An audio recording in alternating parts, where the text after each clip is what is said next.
The symptoms are quite familiar, and very likely you'll come up with a correct diagnosis.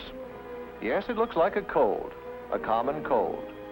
Runny nose, headache, achiness, very often a slight fever. Those are some of the symptoms of the common cold.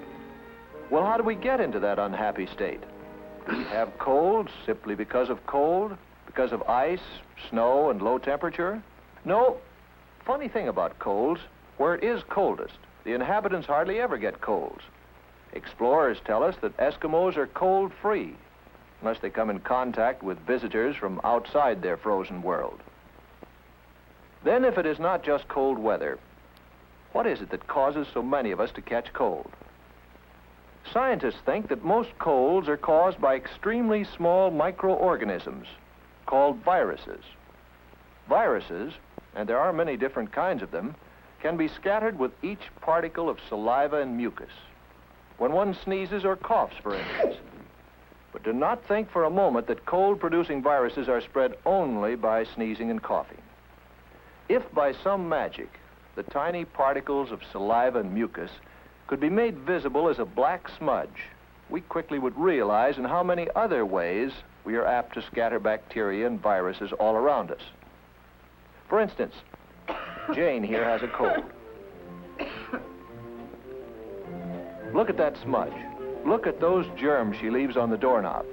And here's Bob's hand picking them up. Bob, his hand now covered with germs picked up from that doorknob, transfers them to a book. Sue, having the bad habit of wetting her finger to turn pages, carries the germs from the book to her mouth, and then passes them along with a pencil to Anne. Anne carries them home and leaves them on the family's dinner table.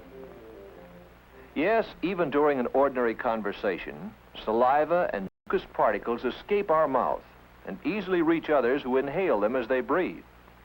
Just remember how breath becomes visible on a cold day.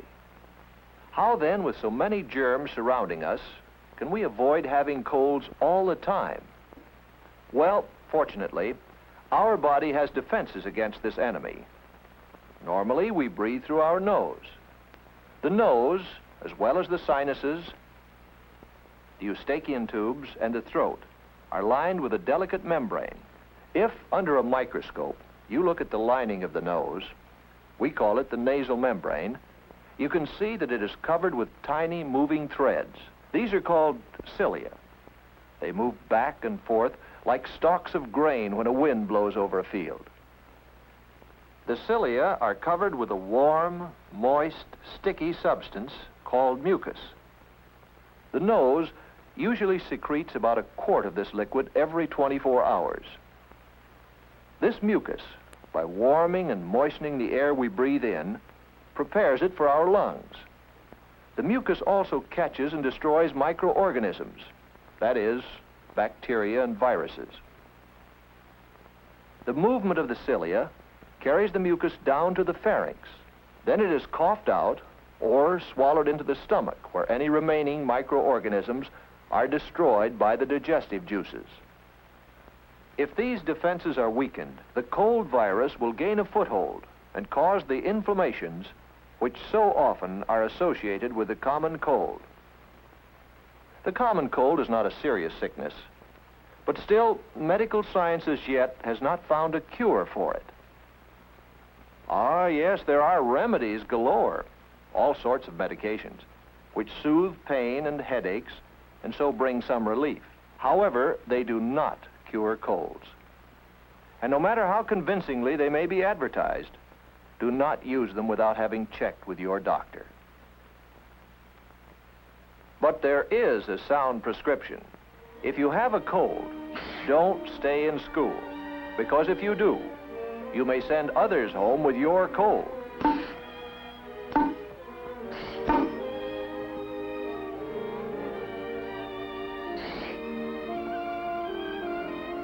If you have a cold, stay home. Stay in bed.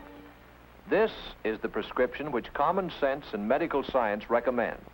Medicines, but only those your doctor prescribes. No others. Warmth, rest, which you can get best when you stay in bed. And while you're there, you might as well make the best of it.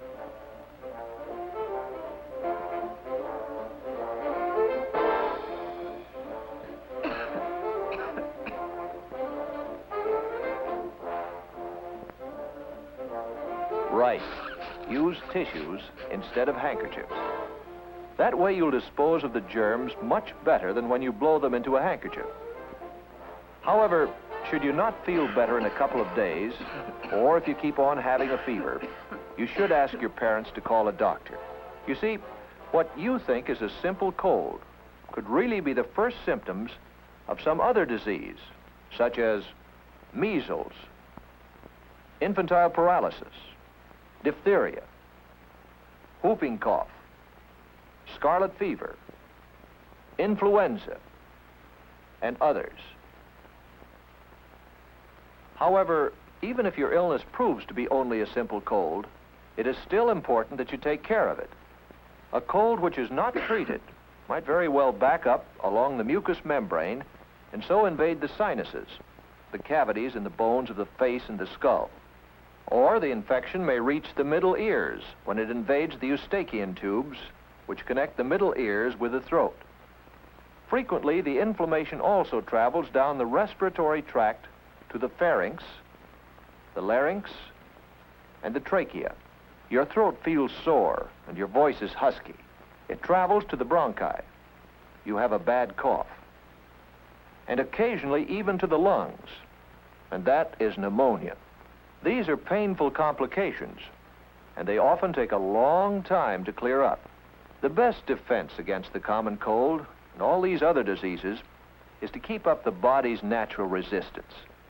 To do so, you must eat regularly and well-balanced meals. That is, meat, vegetables, fruit, milk, and so on. Get lots of exercise and fresh air, but do not exhaust yourself. In cold weather, you must wear sensible clothing to provide proper warmth to remain healthy.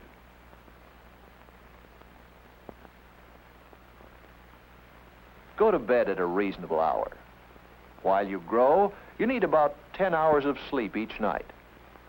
Sleep recharges the body's energies. Protect yourself against infection. Keep pencils and other things out of your mouth. Never take bites of other people's food. Do not use somebody else's drinking straw or glass, not even within your own family. In the bathroom, for instance, use only your glass. And wash your hands frequently and thoroughly, especially before eating. When you wash your hands, you wash away many of the disease-carrying smudges you may have picked up. But if in spite of all these precautions, you still come down with a cold, let us repeat, take it to bed and stay there until it has run its course. This is the safest way to regain your health and to return as quickly as possible to work